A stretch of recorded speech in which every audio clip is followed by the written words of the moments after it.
In the age of reason, when men worshipped formulas more than faith, one question slipped through the cracks.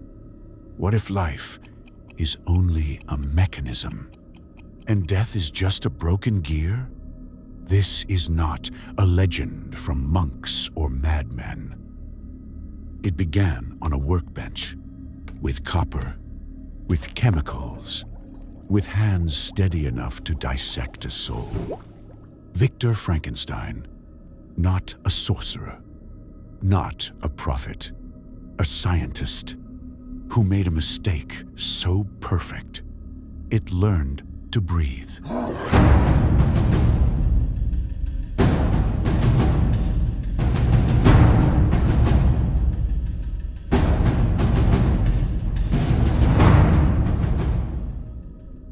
He was not born to darkness, he was born to light. The golden light of Geneva, where the lake mirrored the Alps and the air smelled of pine and privilege. His father, Alphonse, a magistrate of calm reason. His mother, Caroline, a saint in silk, who took in orphans the way others took in stray cats. One of them was Elizabeth, golden-haired, soft-voiced, the sister he was never meant to love, and the love he was never meant to lose. But death came early, not with thunder, with quiet.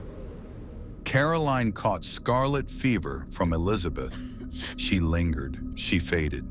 She died in a room so still that Viktor could hear the blood in his own ears. That silence lodged in him like a splinter. It whispered, everything you love will end in this hush. So he swore, not with words, but with obsession, to make the silence scream. Ingolstadt, 1790. The university was a fortress of reason, but beneath it ran tunnels of forbidden knowledge. Viktor walked those tunnels. He devoured Cornelius Agrippa, Paracelsus, Albertus Magnus. He sat at the feet of Professor Waldman, a man whose smile hid the hunger of a grave robber. Waldman spoke of Johann Conrad Dippel, the real alchemist of Berg Frankenstein, who boiled bones in animal oil and claimed to have trapped souls in glass, who vanished into the night with sacks that dripped red, who left behind only rumors, and a stench that never quite left the castle stones.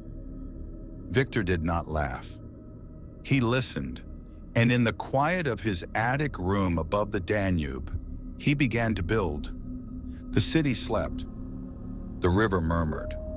But in that attic, the air was thick with formaldehyde and fear. He did not dig graves. He did not need to. Ingolstadt's execution square delivered fresh bodies weekly. Criminals, vagrants, the forgotten. He paid the gravediggers in silver and silence. They asked no questions.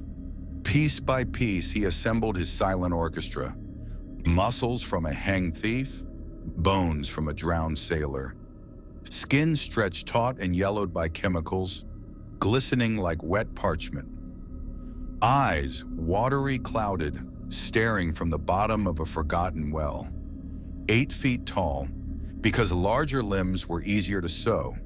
Because monumental sin deserved a monumental form, he built a machine of copper and glass, acid and wire, not to wait for lightning. He had Volta's spark and the new electricity that made dead frogs dance. He had Galvani's promise that life was only a current away. At 2:17 a.m., the fog pressed against the window like a living thing. He closed the circuit. The finger twitched. The arm jerked. The chest rose, not in breath, but in convulsion. Then, a sound, not a cry, a gasp, as if the air itself had been violated. The eyes opened, milky, empty, searching. Viktor did not speak. He did not reach out. He fled, down the stairs into the fog, leaving behind the only thing he had ever truly created, and the only thing that would ever truly hate him. He told himself it was dead, that the spark had failed, that the silence had won. But silence lied. The creature lived. It learned to walk in the forest, limbs too long, joints creaking like old doors. It learned to hide in shadows, to watch through cracks, to listen. It found the hut of the de Lacys, blind old man, his grieving son, and hopeful daughter. It brought them wood in the night. It left gifts on the doorstep. It learned their language from stolen books, Paradise Lost, Plutarch's Lives, the sorrows of young Werther. And in those pages, it found its mirror. "I am Adam," it whispered to the moon, "but I was never born. I was assembled. It tried to be good. It saved a child from drowning, but the father shot it in the shoulder. It tried to be kind. It left flowers for those who could no longer see beauty. It tried to be human, and humanity rejected it. So it learned another language, revenge. William Frankenstein, golden curls, laughing eyes, 6 years old, played in the woods near Geneva. The creature stepped from the trees. The boy screamed, not in fear of the monster, in fear of the mirror.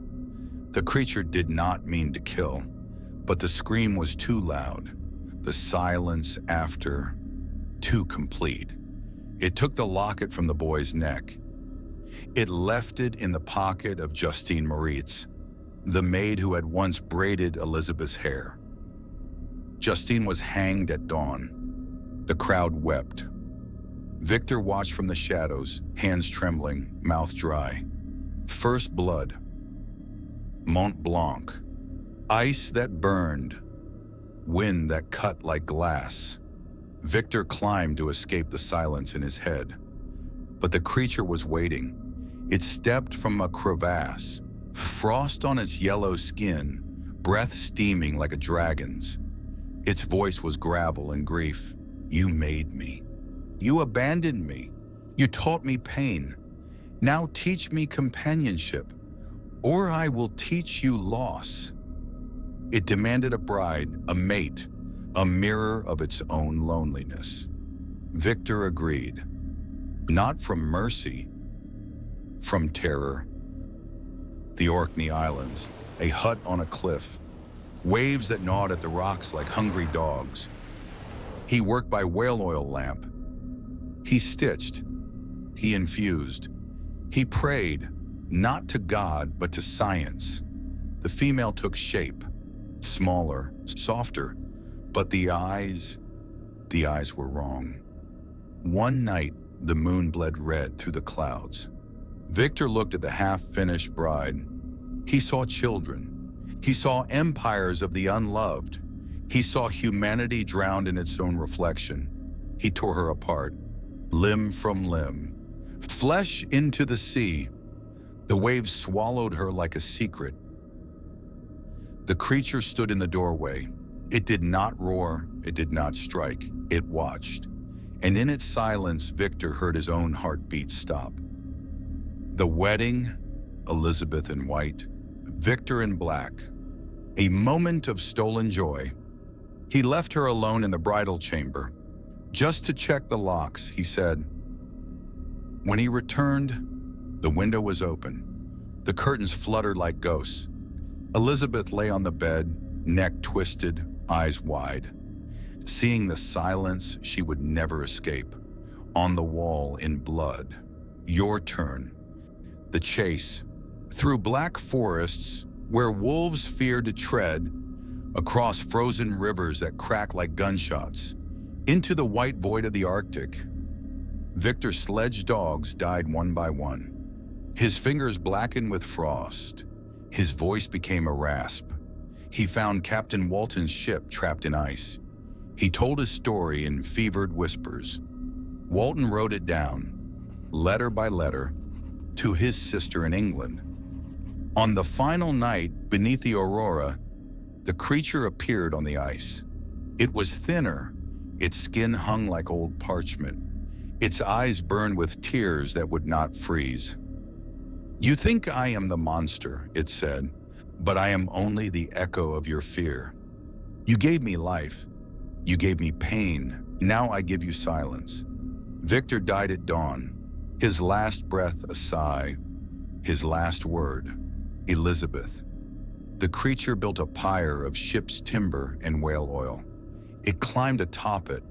It lit the flame with its own hand.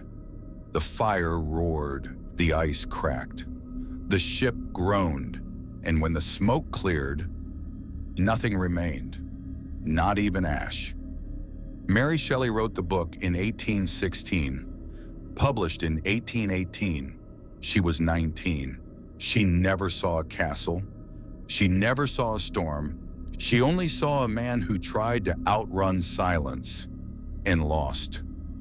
But in Berg Frankenstein, on nights when the fog clings to the walls like a shroud, the guards still hear it, a footstep, not heavy, light, as if something is learning to walk again. And in the cellars, beneath the altar where Dipple once boiled his bones, they find yellow threads, stretched thin, still warm, like skin, like stitches, like hope that refused to die. It is not an echo. It is not a ghost. It is silence, returning to claim its maker. Subscribe to Dark Age Tales, where history never sleeps and never dies.